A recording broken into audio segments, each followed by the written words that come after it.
अटल सेतूवरून एकाने उडी घेऊन आत्महत्या केल्याची घटना बुधवार दिनांक 24 जुलै रोजी दुपारी 12:30 वाजण्याच्या सुमारास घडली।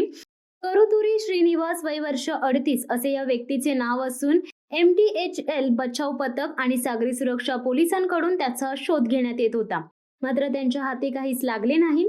आर्थिक संकटातून श्रीनिवासने आत्महत्या केल्याचा संशय व्यक्त करण्यात येत आहे। करुतुरी श्रीनिवास हा डोंबिवलीतील पलावा सिटीत पत्नी आणि 5 वर्षांच्या मुलीसोबत राहत होता। श्रीनिवास हा बुधवारी दुपारी मुंबईहून अटल सेतूवर आला होता। त्याने आपली कार रस्त्यालगत उभी करून खवळलेल्या समुद्रात उडी घेतली।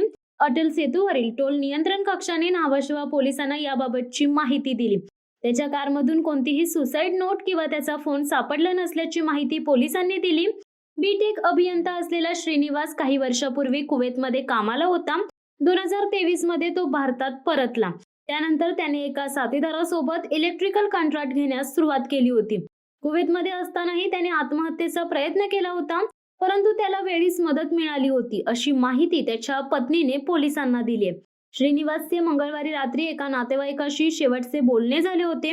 त्यामुळे अटल सेतू आता आत्महत्येचे ठिकाण होत असल्याची चर्चा नागरिकांमध्ये सुरू आहे। शिवसत्ता टाइम्ससाठी प्रवीण पाटील, उरण।